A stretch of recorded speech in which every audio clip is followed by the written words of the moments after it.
Hello everybody, how are you this morning? Welcome to my TOEFL, Cambridge and IELTS certification classes. My name is Rodrigo and this is Pandora, she's my baby, alright? So, I'm officially a Cambridge examiner for the speaking part of the test. So, for this morning, I brought to you the phrasal verbs part number 3. So if you haven't subscribed yet, please click on the link below so you can be part of our team and watch our next classes, alright?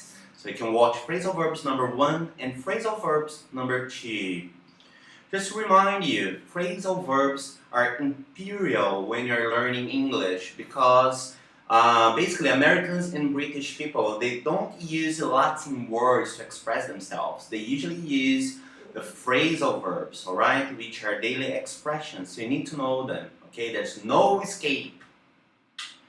Yes, baby? So, let's start. Our first phrasal verb of the day is to peter out. Again, to peter out, which basically means gradually becoming less strong until it stops, alright? Basically, that's what it means. So gradually becomes less strong until there will be a time that it will stop. For example, the fighting which started last night had petered out by morning. Okay, so it had finished by morning. And second example, the track petered out after a mile or so. So after a mile, it petered out. Alright? Excellent. So let's have a look in our second phrasal verb of the day, which is to sprout up. Again, let's repeat it. Sprout up, which basically means to suddenly appear or to start existing, alright? For example, pavement cafes have suddenly sprouted up all over the town. Basically, what I'm trying to tell you is that previously there weren't as many cafes in town, but now you can find them in every corner, alright? Let's see the second example. New factories have sprouted up everywhere. So now people can spot all those factories everywhere in town, alright? Now, phrasal verb number 3, split off. Again, to split off. Basically, is to form a separate group from the original one, alright? So, let's see the example. 3 of my friend's daughters split off from the group and went off on their own. Basically, there was an original group. It doesn't matter how large the group was, but those girls, they wanted to go in a different direction, probably because they wanted to do a different activity, alright? So, they split it off and they formed their own group, okay? Second example. The electronics division was split off into a freestanding company. Again, it has originally separated from the group.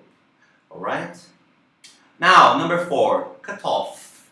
Cut off basically means it's difficult for you to see because you're kind of isolated. Alright? So, first example. My office is in a different building from my colleagues, so I'm quite cut off. So I'm isolated from my colleagues. Another example, they cut off the electricity last week. In this example, the phrasal verb cut off has the same meaning as to cut.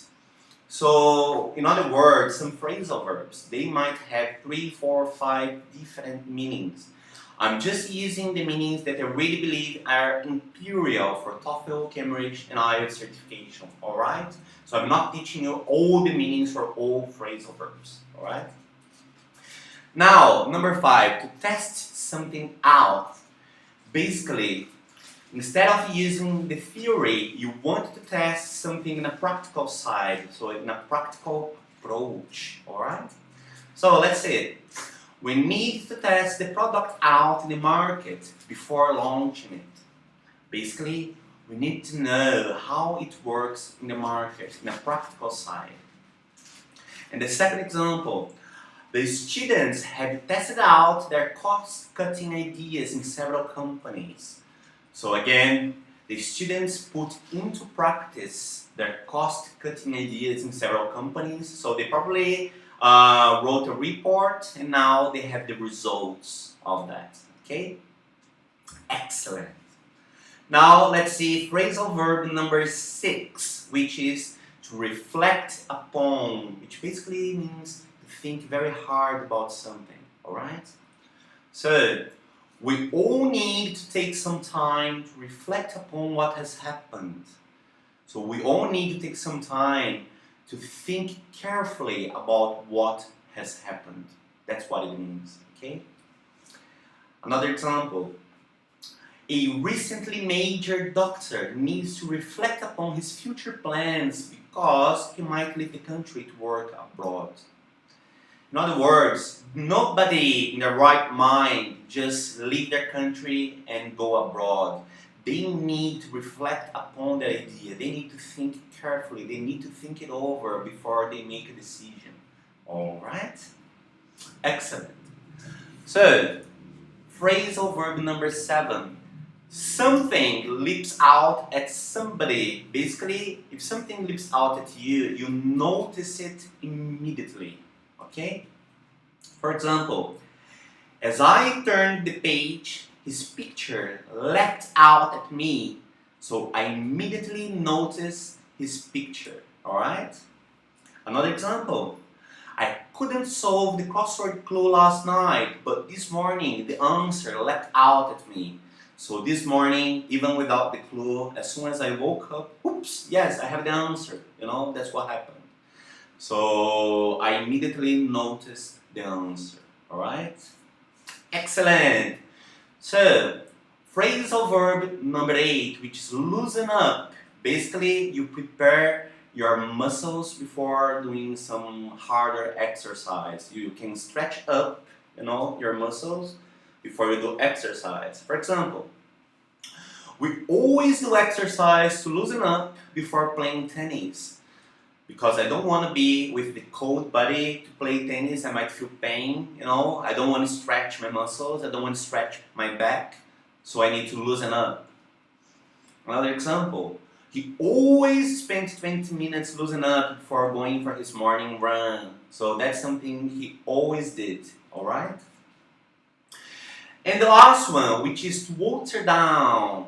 So if you water a drink down, basically the drink is very strong and you need to put some water on it. So you're gonna make it weaker. For example, neat whiskey is very strong. You should water it down. So basically you put some water on it and obviously the alcohol content will be diluted in the whiskey, alright? And the second meaning for water something down basically means to have a less extreme opinion or to make your opinion less extreme because you don't want to scare people off. So in the second example I say to you, the report was watered down by the committee. So basically, previously the report had very strong opinions. And then after being watered down, now a lot of more people can agree with your ideas, alright? So guys, those were the phrasal verbs I prepared to you.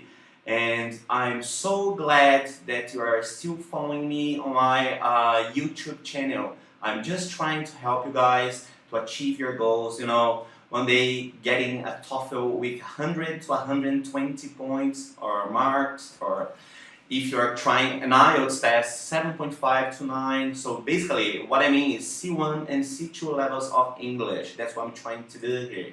So thank you so much, and I hope to see you next class. So cheers! Bye-bye!